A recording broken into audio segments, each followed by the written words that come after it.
So hopefully, Now we're recording, hopefully. is it streaming live? Because it hasn't been for the last couple of weeks. Well, it's supposed to be. And we're supposed to be.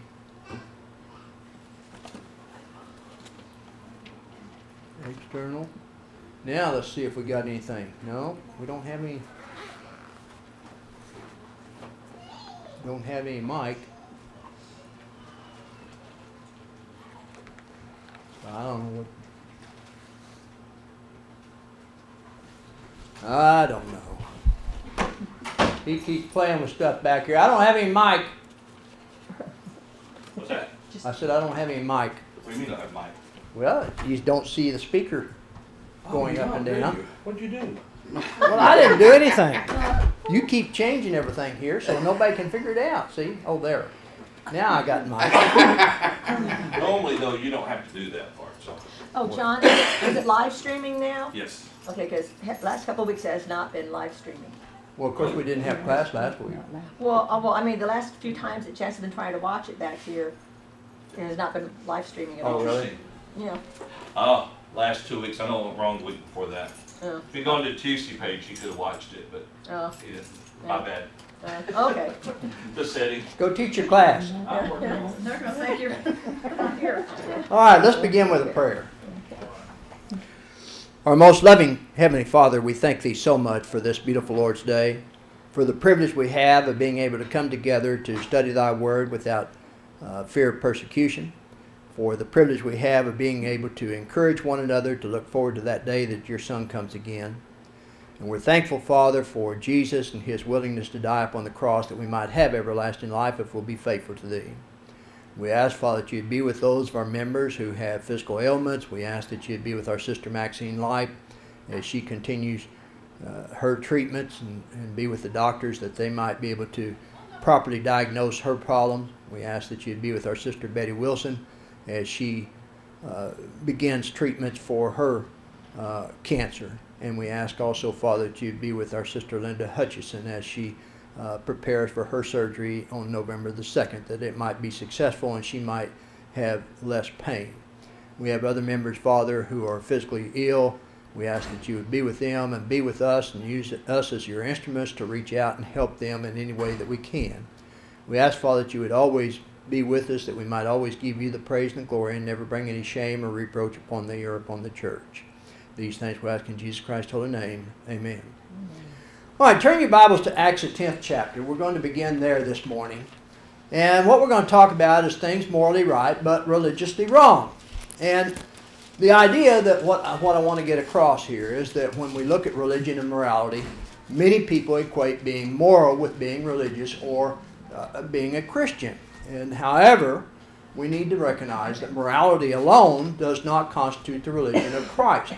If indeed it did constitute the religion of Christ, then we can look at Cornelius in Acts the 10th chapter, and we want to look specifically at verses 1 through 4 to begin with, and then we'll look at verse 22 to learn a little bit. And I think all of us are pretty familiar with Cornelius, but let's look at that. And Jack, could we begin with you this morning? 1 through 4? Yes, Acts 10, verses 1 through 4, and then verse 22. Now there was a man at Caesarea named Cornelius, a centurion of what was called the Italian cohort, a devout man and one who feared God with all his household, and gave many alms to the Jewish people and prayed to God continually. About the 9th hour of the day he clearly saw in a vision an angel of God who had just come in and said to him, Cornelius. And fixing his gaze on him, and being much alarmed, he said, What is it, Lord? And he said to him, Your prayers and alms have ascended as a memorial before God. They said, Cornelius, a centurion, a righteous and God-fearing man, well spoken of by the entire nation of the Jews, was divinely directed by a holy angel to send for you to come to his house and hear a message from you. Okay. So in verses 1 through 4, we learn that Cornelius was a righteous man. He was a God-fearing individual. And he certainly worshiped God in the way that he knew how to worship. But then we look in the latter part of chapter 10 and we see that Peter received a vision from God. And Peter was sent to Cornelius. to teach Cornelius, and as a result of the teaching, everything, Cornelius and his household were indeed baptized and were Christians. The point is that there was things that needed to be done here to be religiously right, if you want to use that term. Morality-wise, you couldn't ask for a better and a more just individual than Cornelius. And the problem with the world today is some think that if a thing is moral, and I guess I should click here, if, you know, sometimes we have to wake this thing up over here.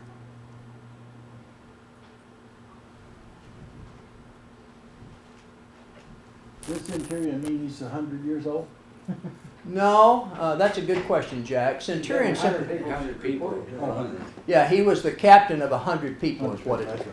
That's right. And, so some think that if it is moral, it may be incorporated into the worship. But it is necessarily something which may be incorporated into the worship is what they feel. John has said, and I've said too, that if you see something happening in the denominational world within 5 years or so, it's going to happen in the church as well. Some folks do not seem to understand why Christians do not practice certain things in a religious context.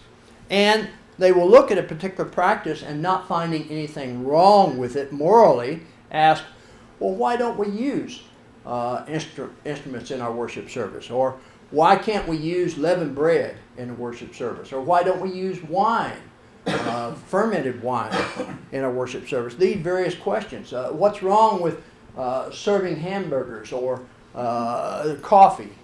These type things. And morally, there's nothing wrong with it. The question is, what does the Bible say? The reason that some things may be morally right but religiously wrong is what we're going to look at this morning. And so, if you will, turn to Leviticus, the 10th chapter. We're going to look at Nadab and Abihu. We're all familiar with the story of Nadab and Abihu. But in Leviticus, the 10th chapter, in verses 1 and 2, Pat, when you get there, would you read that for me, please? Leviticus.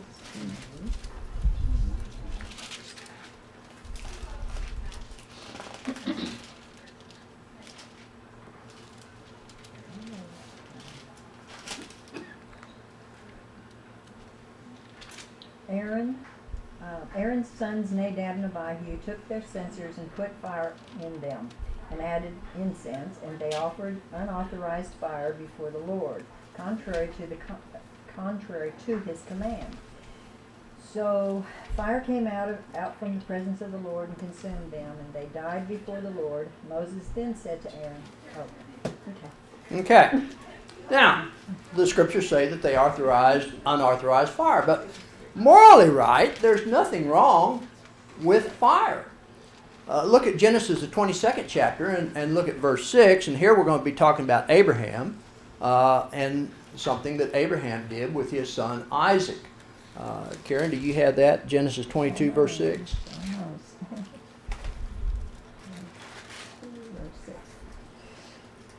And Abraham took the wood of the burnt offering and laid it upon Isaac his son.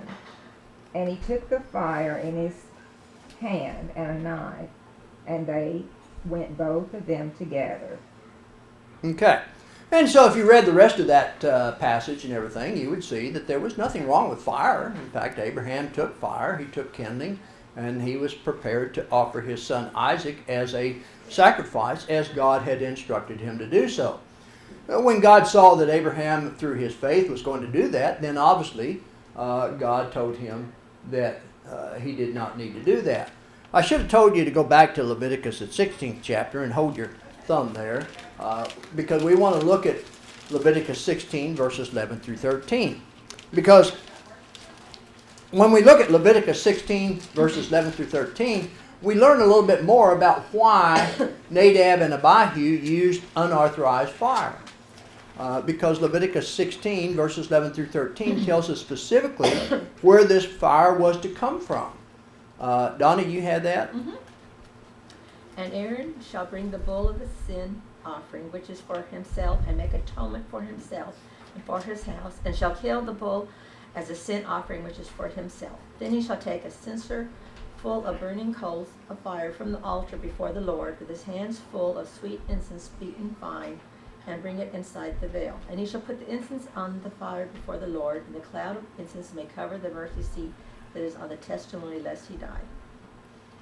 Now, so what we see here in Leviticus 16, 11 through 13, God gave a specific command as to what kind of fire was to be used here.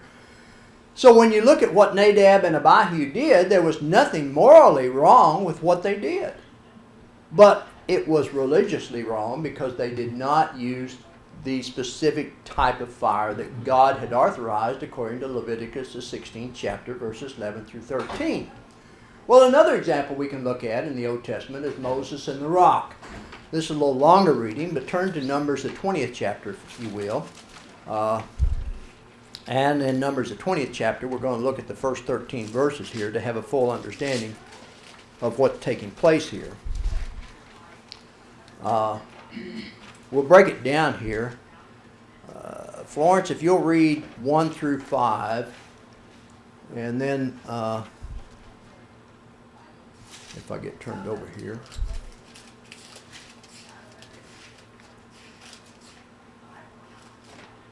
And then I'm going to ask my favorite sister-in-law to read 6 through 13. So Florence, read 1 through 5. Then the children of Israel, the whole congregation, came into the wilderness of Zin in the first month, and the people stayed at Kadesh. And Miriam died there and was buried there. Now there was no water for the congregation, so they gathered together against Moses and Aaron. And the people contended with Moses and spoke, saying, If only we had died when our brethren died before the Lord. Why have you brought up the assembly of the Lord into this wilderness, that we and our animals should die here? And why have you made us come up out of Egypt to bring us to this evil place? It is not a place of grain or figs, or vines or pomegranates, nor is there any water to drink. And Moses and Aaron went from the presence of the assembly unto the door of the tabernacle of the congregation, and they fell upon their faces, and the glory of the Lord appeared unto them. And the Lord spake unto Moses, saying, Take the rod, and gather thou the assembly together, thou and Aaron thy brother, and speak ye unto the rock before their eyes. And it shall give forth his water, and thou shalt bring forth to them water out of the rock. So thou shalt give the congregation and their beasts drink. And Moses took the rod from before the Lord as he commanded him. And Moses and Aaron gathered the congregation together before the rock. And he said unto them, Hear now, ye rebels, must we fetch you water out of this rock? And Moses lifted up his hand, and with his rod he smote the rock twice, and the water came out abundantly, and the congregation drank, and their beasts also. And the Lord spake unto Moses and Aaron, Because ye believed me not, to sanctify me in the eyes of the children of Israel, therefore ye shall not bring this congregation into the land which I have given them. This is the water of Meribah, because the children of Israel strove with the Lord, and he was sanctified in them. Okay. So when we look at what we read here in Numbers, the 20th chapter, verses 1 through 13, we see the story of Moses, Aaron, and the rock. And is there anything wrong with striking a rock? Nothing immoral about striking. In this case, there is. Yeah. Well, but there's nothing. God speak to the rock. Well, let me finish the Gene. There is nothing immoral about striking the rock. Go to Exodus, the 17th chapter, and look at verses 1 through 6. And then we'll finish what you're thinking, Gene, because you're right. I'm not thinking it. I know what it said. We'll finish what you said, Gene. That what? Oh, the book. Thank you. Exodus 17th chapter, verses 1 through 6. Bryce, you want to read that? Oh, okay. John, when you get there. I'm in cold. You got a little cold.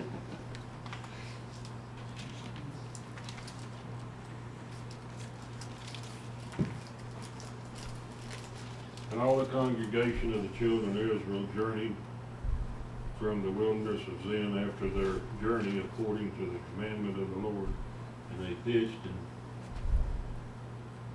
Rephidim, and there was no water for the people to drink. Wherefore the people did chide with Moses and said, Give us water that we may drink. And Moses said unto them, Why chide ye with me? Wherefore do ye tempt the Lord? And the people thirsted there for water. And the people murmured against Moses and said, Wherefore is this that thou hast brought us up out of Egypt to kill us and our children and our cattle with thirst? And Moses cried unto the Lord, saying, What shall I do with this people? They be almost ready to stone me. And the Lord said unto Moses, Go on before the people, and take with thee the elders of Israel and thy rod, wherewith thou smitest the river, and take in thine hand, and go. Behold, I will stand before thee there upon the rock in Horeb, and thou shalt smite the rock, and there shall come water out of it, and the people may drink. And Moses did so in the sight of the elders of Israel. Okay. You know, in this case, God told Moses to strike the rock. And my point is, there's nothing immoral about striking the rock. But we go back to Numbers, the 20th chapter, and we look here. God told Moses to do something different than striking the rock. What was it that God told him to do? He said, speak to it. In verse 8, he says, Take the rod, you and your brother Aaron, gather the congregation together, speak to the rock before their eyes, and it will yield its water. Thus you shall bring water for them out of the rock, and give drink to the congregation and their animals. Now, I don't know what Moses was thinking here. I mean, we know earlier in Exodus that God told him to strike the rock, and maybe Moses said, well, God told me to strike the rock the first time, maybe it's acceptable to strike it the second time. But when God says something specifically, that's what we have to do, specifically what God says. And in Numbers, the 20th chapter, we see that God said, speak to the rock. And so what he did, there was nothing immoral about it, but it was wrong righteously because of the fact that he did not do what God told him to do. Any thoughts on Moses and the rock? Yes, Donna. I think my opinion is that he hit it because he is so perturbed with the people. Okay, here's your water, here. I think he did it with, he didn't say it, but I think he was a little bit upset with them too. That's certainly a possibility because when we read Numbers, the 20th chapter, there is some evidence there that he was a little bit perturbed about the people. And so maybe he let his anger get the best of him, and in his mind he said, well, God told me to strike the rock the first time, and so it's okay to do it this time. We can't let anger get the best of us, though. We have to do what God says. Let me get Pat and then Eugene. You had a comment, Pat? I was just thinking how we need to pay attention to what we think are small details. God pays grave attention to them. Exactly right, yeah. Gene? There was more to it than that. There was more to it than just striking rock, because he said, must we do this? Yeah. Put himself on the same stand. God and I have agreed that we're going to do this. Yeah. And it's just to say, I've had it with you people, and we're going to take care of it.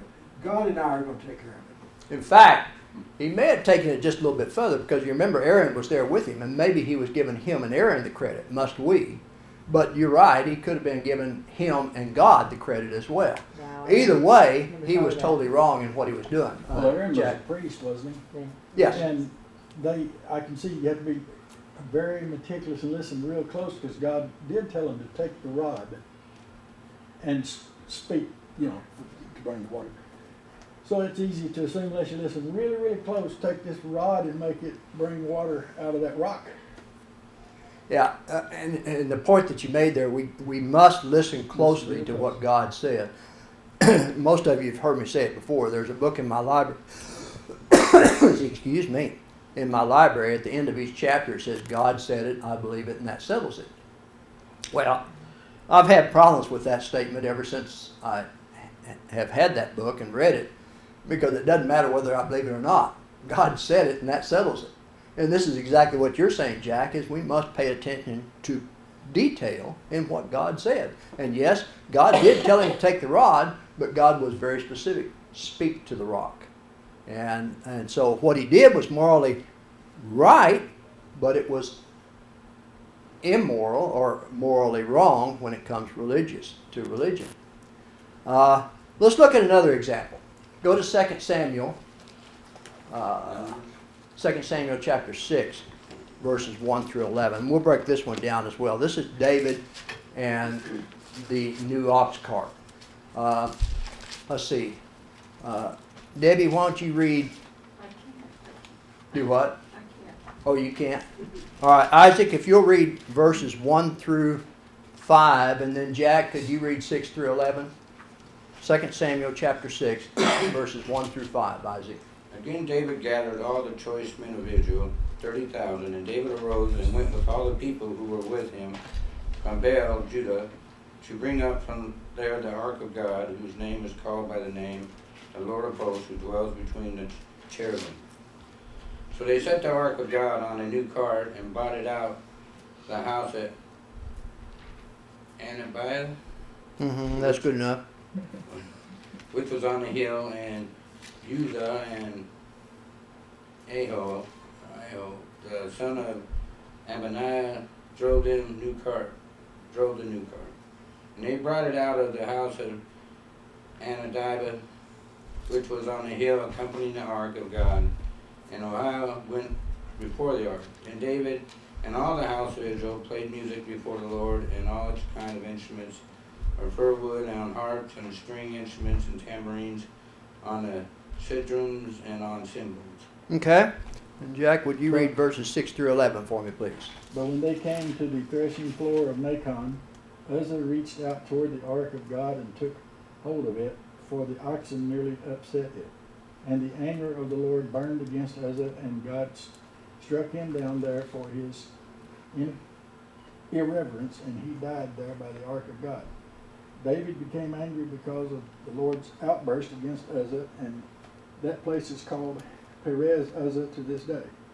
So David was afraid of the Lord that day, and he said, "How can the ark of the Lord come to me?" And David was unwilling to move the ark of the Lord into the city of David with him, but David took it aside to the house of Obed-Edom, the Gittite. Thus the ark of the Lord remained in the house of Obed-Edom, the Gittite, 3 months, and the Lord blessed Obed-Edom and all his household. Okay. Excuse me. So David took a new ox cart here to move what? The ark. The ark. Was there anything immoral about the ox cart? So, Well, it wasn't the right thing, It wasn't. but it wasn't the right thing, but the ox cart itself, there was nothing Nothing immoral wrong with about the the ox ox cart, was there? In fact, if you go to Numbers the 7th chapter, Numbers the 7th chapter, verses 1 through 9. Pat, we can break this one down. If you'll read 1 through 4, and Karen, if you'll read 5 through 9 okay. on Numbers 7.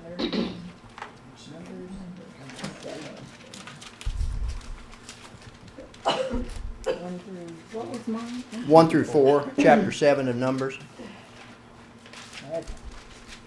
When Moses finished setting up the tabernacle, he anointed it and created what? Created the altar? Am I the right? Consecrated it? Yeah, you're on the right one. Okay. Well, I didn't see the cons on it. It was just created, and I'm thinking, what? I'm sorry. Can't see half the time. When Moses finished setting up the tabernacle, he anointed it and consecrated it and all its furnishings.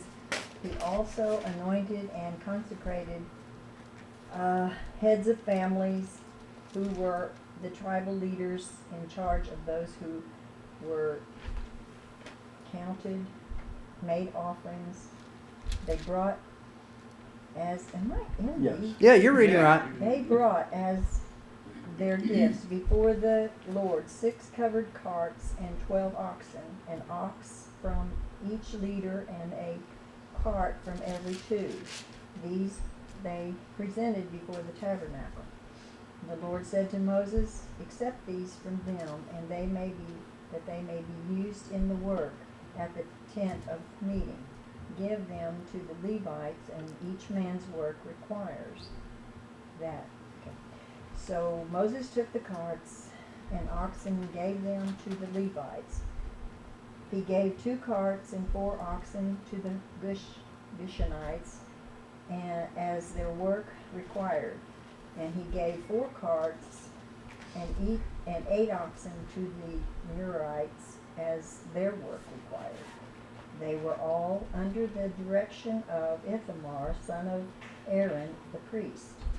But Moses did not give any to the Kohathites, because they were to carry on their shoulders the holy things which they were responsible. I read too far. No, you're doing fine. I'm thinking, I'm reading forever now. Just through verse 9. Excuse me. What we see here then is there's nothing immoral about an ox cart. Now, obviously, we had ox carts here. We had oxen. Of course, depending on which version you used, it said covered carts. But we're talking about ox carts here. There's nothing immoral about that. So what was the problem here? Violation. Do what? Violation of God's law. In what way was it a violation? He said it should be carried manually. Yeah. Okay. Only by the Levites. Turn to Numbers, the 4th chapter. Let that pay close attention again. Yeah. It's exactly right. It's that paid close attention. Numbers, the 4th chapter. Go back there and read 8 and 9 again. Read verse 9. We're verse 8 and 9 in a cave. People supposed to be carrying it on their shoulders, not on Yeah. a cart. Yeah. And that's what we're going to see in Numbers, the 4th chapter. That's right there. And also Exodus, the 30th chapter. But in Numbers, the 4th chapter, again, this is a fairly long reading. Karen, if you'll read verses 6 through 11.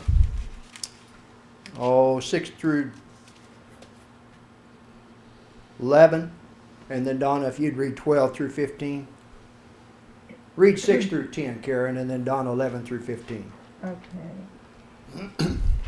And shall put thereon the coverings of badger skins, and shall spread over it a cloth wholly of blue, and shall put the staves thereof. And upon the table of showbread they shall spread a cloth of blue, and put thereon the dishes, and the spoons, and the bowls, and covers to cover withal, and the continual bread shall be thereon. And they shall spread upon them a cloth of scarlet, and cover the same with a clothing of badger skins, and shall put in the staves thereof. And they shall take a cloth of blue, and cover the candlestick of the light, and his lamps, and his tongs, and his snuff dishes, and all the oil vessels thereof, wherewith they minister unto it. And they shall put it and all the vessels thereof within a covering of badger skins, and shall put it upon a bar. And upon the golden altar they shall spread a cloth of blue, and cover it with a covering of badger skins, and shall put to the staves thereof. Okay, she ended at 14. 11 through 15. Started at 12. Okay. Then they shall take all utensils of service with which they minister in the sanctuary, put them in a blue cloth, cover them with a covering of badger skin, and put them on carrying beam. Also they shall take away the ashes from the altar, and spread the purple cloth over it. Then they shall put on it all its implements with which they minister there, the fire pans, the forks, the shovels, the basins, and all the utensils of the altar. And they shall spread on it coverings of badger skins, and insert its poles. And when Aaron and his sons have finished covering the sanctuary and all the furnishings of the sanctuary, the camp is set to go. Then the sons of Koash shall come to carry them, but they shall not touch any holy thing lest they die. These are the things in the tabernacle of meeting with the sons of Koash are to carry. Okay, so we see here, and as Gene mentioned and John mentioned, God said that he wanted something different than what David had done with the new ox cart. It was a specific way in the way this was to be handled. Excuse me. And David did not do that. As a result of it, Uzzah suffered the consequences because Uzzah was part of it, and he touched the ark. Thank you. He touched the ark, and as a result, Uzzah died. David's anger was fruitless because David was wrong in the fact that David was the leader who instructed them to do all this. And he was violating God's law because God specifically said what he wanted and what he expected. Again, it's the little details because as you see here in Numbers, it was very specific in how they should handle the ark. He's trying to do something good. Well, and that's my point. There was nothing immoral about using the ox cart. But it was morally wrong because of the fact that's not what God wanted. And as Jack mentioned a while ago, we have to pay attention to what he says and do what he says because God meant what he said. And we can look at Exodus, the 30th chapter, verses 1 through... Yes, Jack? Well, like I said, the automatic reflex for us is to reach out and grab it because the oxen upset it and was about to probably knock it off with the cart. So he reached out and touched it automatically without thinking. His intentions were good. So morally he was okay. Morally he was okay, but he was in the wrong place because he shouldn't have been there to begin with. Well, if they was doing it the right way, it wouldn't have happened in the first place. Exactly right. The ark would not have tipped over had they been doing it the right way. Pat? It looks to me like God doesn't accept excuses no matter what. Exactly right. There's no excuse. God said it, and that settles it. If he said do it this way, then that's what we have to do. So you don't want to face him.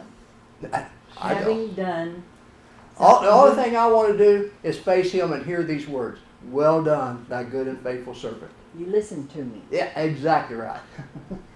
All right, look at Exodus, the 30th chapter. We'll continue looking at that. And let's see. Florence, if you'll read verses 1 through 5 for me. You shall make an altar to burn incense on. You shall make it of acacia wood. A cubit shall be its length, and a cubit its width.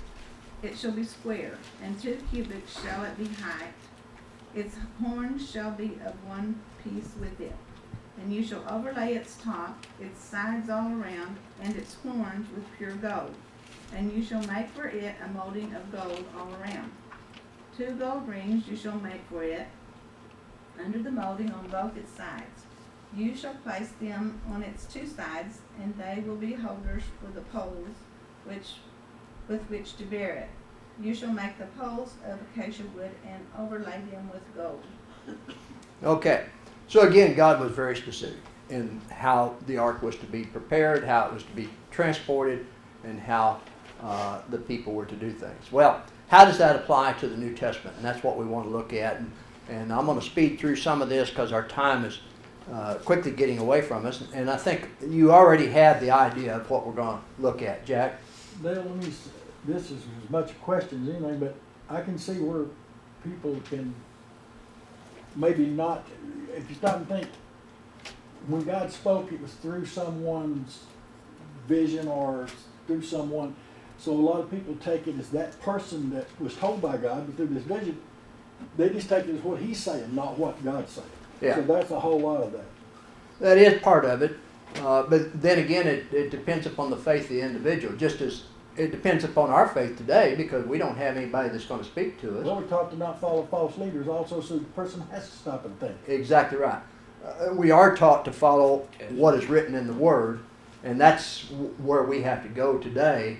True. But my point wasn't that. My point was just being I can see where people can not take it serious because of, well, he's saying that. I don't know that God said that. Yeah. And that may very well be true. I mean, I can see how that could be. It could be. On the other hand, the people we're talking about here, David, we're talking about Moses, and we're talking about Nadab and Abihu. These were Nadab and Abihu were priests. Therefore, supposedly, if they had the faith and everything, they should be listening to them, accepting that, okay, they're doing the will of God. In the case of Moses, he was the leader. Well, and as people knew, David wasn't always perfect. Well, that's true. Although David had not sinned up to this point. It was a little bit later that he had committed his sin, but you're right, he's not perfect. And that's a good example too. I mean, God doesn't expect us to be perfect. He did get angry with God for putting us to death. Yes, he did. Yes, he did. God doesn't expect us to be perfect, but he does expect us to grow spiritually. And he expects us to repent of the sins that we commit. And so, how do we know what sins we commit? Well, we study the Word. And as we study the Word and we know what God expects, we know exactly what we have done, which is right or which is wrong. And this is why the Apostle Paul was able to say, I have kept the faith, I've fought a good fight, and now there is a crown of righteousness waiting for me. Well, we'll speed through some of this. The point I want to make is, when you look at hamburgers and Cokes, they are indeed morally right, but they are religiously wrong when it comes to the Lord's Supper. And we'll not look at all these scriptures. No, there's nothing immoral about eating meat if you look at what Paul said to the church at Rome. With the exception of one thing. He also said in the letter to the Corinthians that he would refrain from doing what? He would refrain from eating meat if it caused his brethren to stumble. So there can be some things that are wrong about that. There's nothing wrong with drinking soda pop either, when you get right down to it. But what makes things wrong is when it comes to the Lord's Supper, the Lord has authorized only unleavened bread and the fruit of the vine. And we'll look at just one of these passages. Turn to Luke, the 22nd chapter, and we'll look at verses 13 through 20. And Sue, I think it's your turn if you'll read that for us. Luke 22, verses 13 through 20. And the only reason I want to read Luke, remember Luke was a physician, and Luke, he presented everything in the order of exactly how it happened. And so we look at the institution of the Lord's Supper here. And remember, at this point, they were in the Passover. Now, what do we know about the Passover according to the Old Testament? Put Have it some read blood on the There could be no leavening at all. When they were, both of you are right, but when they were told to depart from Egypt, they were told not to take any leavening with them, to just get out of there. So all the time they were in the wilderness, they didn't have any leavening. They did have manna provided by God. They had quail provided by God. Any bread that was there was bread they made with no leavening. If they had any bread, the scriptures don't tell us that. So, but the scriptures tell us specifically how they were to implement the Passover. And so what's happening here is Jesus and his disciples have just completed the Passover. And now we had the institution of the Lord's Supper. Luke 22, verses 13 through 20. Sue. And they went and found as he had said unto them, and they made ready the Passover. And when the hour was come, he sat down, and the 12 apostles with him. And he said unto them, With desire I have desired to eat this Passover with you before I suffer. For I say unto you, I will not any more eat thereof until it be fulfilled in the kingdom of God. And he took the cup and gave thanks and said, Take this and divide it among yourselves. For I say unto you, I will not drink of the fruit of the vine until the kingdom of God shall come. And he took bread and gave thanks and brake it, and gave unto them, saying, This is my body which is given for you. This do in remembrance of me. Likewise also the cup after supper, saying, This cup is the New Testament in my blood, which is shed for you. Okay. Now, a couple of things. Part of the reason I used Luke here is because if you're ever studying with a one-cup individual, this is the perfect passage to go to, because what did he do with the cup? Divided. He divided it. Now, those who argue that, well, we can only use one cup and everything, my question is, if he divided it, what did they do? Because after he divided the cup, then what did he do? Just drink you all of it. Well, but after he divided the cup, he then took the unleavened bread. And they took the unleavened bread, did they not? So the question is, where's the fruit of the vine right now? Is it in the cheek of the mouth here, holding it and just waiting until after they eat the unleavened bread and then they swallow the fruit of the vine, or did they put it in individual cups? Remember, each disciple had an individual cup. Right. So it's a good passage to really discuss with someone and get them to start thinking about that. But the point is, God gave specific commandments on what we can and cannot use for the Lord's Supper. Therefore, hamburgers and soda pop or anything else other than the fruit of the vine and the unleavened bread is, while it might be morally right, it is religiously wrong. All right? One other one, because our time is about to get away from it. Yes, Jack? Well, I was wondering, does it specifically say, because during the Passover they had only unleavened bread and fruit of the vine. So Right. that's what their Last Supper was. Right. Okay, does it specifically say that when we in memory of the Lord, does it specifically say we can only use unleavened bread and fruit of the vine? Does it specifically say that? It does not specifically Does say not. that, but when you look at 1 Corinthians, which we didn't read that also, there are three ways that God gives us commandments. He gives us direct commandments. He gives us commandments by example. And then he gives us commandments by necessary inference. This wasn't a commandment by example. These individuals took the Lord's Supper, fruit of the vine, and unleavened bread. And so we take that, we had the commandments in there that we should do it, remembering his body and his blood, but the example is the unleavened bread and the fruit of the vine. It kind of goes down to it's saying not eat meat. But it's kind of like saying, okay, if a person is eating a hamburger and recognizing and remembering Jesus Christ and what he did and all that, and you scorn him for it, you may cause him to stumble. Doesn't that kind of go together? Well, That you in a way. I guess the question is, are you talking about doing that in a worship service? Because when we look at 1 Corinthians, which we didn't read and everything, that's to the Corinthian church. Okay, Luke was written to the Gentiles. Luke, being a physician, wrote things in order, and we had the institutional Lord's Supper. But then when we go to the Corinthian letter, that was written to the Christians as to what should be done, the fruit of the vine, the unleavened bread, in recognizing his flesh and blood.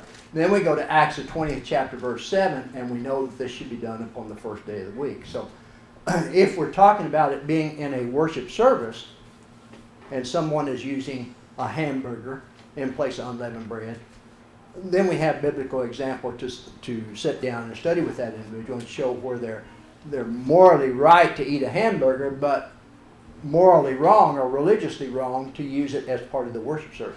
Well, the reason I say that is not specifically set out and said that in memory of Jesus Christ that we have to eat unleavened bread and fruit of the vine. And I'm just saying, if someone is worshiping the Lord and they happen to be having hamburger and Coke, and you scorn him and put him down and accuse him of sinning and this, that, and the other, it may cause him to stumble. Well, and you're right, we should not scorn him and put him down, but what we should do is sit down with them and study with them and show them by biblical example, this is what Jesus did with his disciples, and study with them in that way, and hopefully get them to see that there is a better way, a more righteous way. But not a more righteous way, the only way. Okay, I'll accept that. Because Christ used what they had, which is the fruit of the vine and unleavened bread. He said, do this in my memory. Now that's all the commands we need. That's the reason we do it, is because he did it and to his apostles said, do this in remembrance of me. I agree. Any other thoughts? Well, it goes back to the original Passover. This is a Passover of Christ's blood. It's going to save us, just like the lamb's blood on the doorpost. The death angel passed over their house and they were saved because they put that blood there. They obeyed. And the bread was unleavened, and they said no leavening, okay? Yeah. And that was the example that Jesus used at his own Passover Because he said his blood's going to save us if we contact it. Right, yeah. They Okay, had to use leaven because they were ordered to take all the leaven out of the house. right, So it'd be completely clean with leaven. right. And then told her to bring it to the new covenant. All right, well, our time has gotten by us. I had some more things to discuss here, but I think all of I don't you know get how you got exactly this the far. Huh? I don't know how you got as far as you did. Well, another one I was going to hit is Xmas or Christmas. But the point is, there are certain things that we can do according to the Scriptures, and there's things that we can't do based on what the Scriptures teach us. So, And we did learn that you have to stay within what God allows. Yes, Because His absolutely. word is what matters. yeah, You're serving Says Him, there not is yourself. the ark. uh-huh, Your scripture is the altar. right, The ark is over here. right, What do you think, Isaac? The ark is over here. right. So you got the wrong scripture. No, Yeah. There's the ark on 25:10. what I Excuse read? me, ma'am. How are you, Jack? I'm doing How fine. you doing? I read Exodus 30 and 1. Yeah, and that's the Oh, okay. altar. The ark is 25:10. Okay, That's You're all. right. I just thought I'd tell you No, I so appreciate that. future use of that lesson yeah, would be more accurate. I appreciate that. Are you gonna study the Xmas? Because I think you use your lessons more than I once, want to don't hear you? what you have to say. Not generally. And I would like to, I would like to tell you. Well, it depends. I would also like you to throw in something like, as far as I know, she's home. Oh, she did. Well, Yeah, that's yeah, part she's of home. That's right. And they're waiting That's on part of some- Exodus. She's just That's waiting part on of the Exodus. biopsy. When you look at the scriptures I have there, you're right. Yeah, I There. don't think we Because I talked too was much just about thinking That's about part that of recently. Yeah, your- she's your- not your- delivered. your- She's gotta wait all your- day. That's not a subject we get to talk much about, really.